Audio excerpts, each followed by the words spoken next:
Hello and a very warm welcome. Bit of a different concept I'm going to bring after every race. Rate every single driver, all 20 drivers, out of 10 for their weekend. Let's get into the driver ratings for the Australian Grand Prix. We'll start with the world champion Lewis Hamilton. These are out of 10, 1 being absolutely awful, 10 out of 10 perfection. So yeah, Lewis Hamilton, I give him a solid 8. Had a good weekend, the world champion, pole position, controlled the race, and was incredibly unlucky with the virtual safety car. Basically cost him the win. On to Valtteri Bottas, I give him 3. Terrible weekend, coming into the season already under pressure, and he doesn't deliver. Crashed in qualifying, poor weekend all round, passed 5 cars in the race. The Haas retired, so there's 2 places. That boosts him to 13, and then he passed 5 cars in the whole race. He's in the best car on the grid, and he's only got himself up to 8th. Arguably, Albert Park is tough to overtake, but simply not good enough once again. Sebastian, I give him a solid 8. Not much I can say about it. Yes, he got lucky with a virtual safety car, but he won the race, no mistakes, took what was on offer, and 25 points is his. Kimi Raikkonen, 7 out of 10. Solid weekend, good quali, good race, unlucky to get 3rd. Again, the virtual safety car was a big factor. But yeah, he showed pace. He's another one under pressure, and he had a good weekend, unlike Bottas. On to Fernando Alonso, 9 out of 10, and that is the highest rating I've given someone for the Australian Grand Prix. My driver of the day, that's why he gets a 9. Yes, he only finished 5th, but he was superb. Driver of the day, beat a Red Bull, proved the decision is right to leave Honda and join Renault. And hopefully we can see him on the podium and win races. On to his teammate Stoffel van Dorn, 5 out of 10. Solid weekend, scored 2 points, and not much. Finished 9th, 2 points. Good points for McLaren, not much else to say. Now on to Force India. Perez and Ocon both get a 3 out of 10.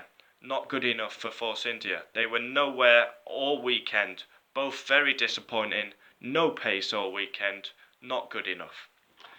They finished 4th last year, and they didn't even score a point at Melbourne. Not good enough. On to Charles Leclerc, 6 out of 10. Solid weekend for the Frenchman. Finished ahead of Williams on his debut. All round good performance. No mistakes. 6 out of 10 for Charles Leclerc. Marcus Ericsson, 4 out of 10.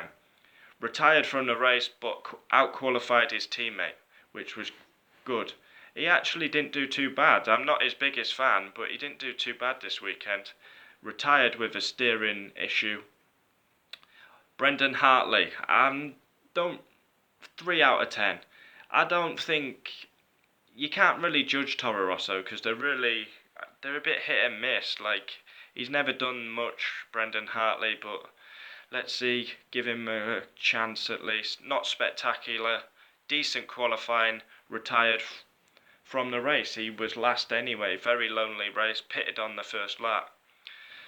Gasly and Sorokin now, 2 out of 10 for both. Poor qualifying, poor race, terrible weekend, both retired. Just simply not good enough. Not good enough. Terrible debut by Sorokin. And Gasly was no better. Stroll, I'll give 3 out of 10. No mistakes, but no pace. It's that simple.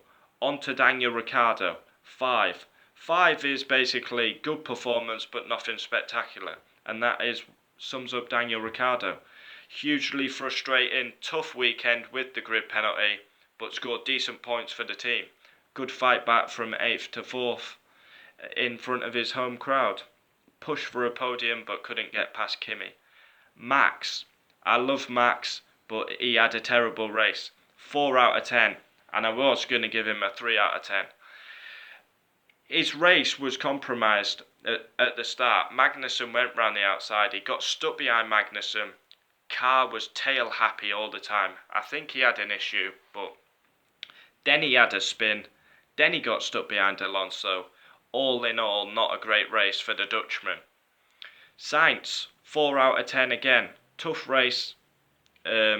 Lockup cost him a position to Alonso, and he was feeling unwell. His water bottle had an issue with his water bottle, so he was feeling unwell on the last 10 laps, which must be quite hard to drive and feeling unwell. Hulkenberg, 5 out of 10.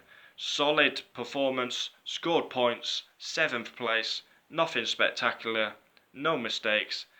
So you got to give him 5 out of 10. And then we get on to Haas. Grosjean and Magnussen, I give a 7 out of 10. Yes, they didn't finish the race, but they were superb. Qualifying in the race, they were superb. And rookie mistake twice in the pit crew cost them. They were driving superb in qualifying in the race, Kevin Magnussen and Grosjean. It wasn't their fault. It was the team pit crew that cost them. They should have been 5th and 6th in the race. 18 points for the team, but huge error by the pit crew. And that sums up all 20 drivers' team ratings. Do you agree? Do you disagree? So we've got, I'll just run down. Hamilton, 8 out of 10. Bottas, 3 out of 10. Seb, 8 out of 10. Kimi, 7. Alonso, 9. Van Dorn, 5. Perez, Ocon, 3. 6. Charles Leclerc. 4. Ericsson. Hartley, 3. Gasly, Sorokin, 2. Stroll, 3. Ricciardo, 5. Max, 4. Sainz, 4. Hulk, 5. And Grosjean and Kevin Magnussen, 7. That concludes the Australian driver ratings. I'm going to try and do this after every race. Qualifying reaction, race reaction, and then I'll do the driver ratings video afterwards. So let's see how it does. Thanks. Excuse me. Thanks for watching. Let me know if you agree, disagree. Leave your ratings down below, and I'll see you next time. Let me know who you thought was driver of the day. Fernando Alonso, absolutely superb. See you next time. Adios.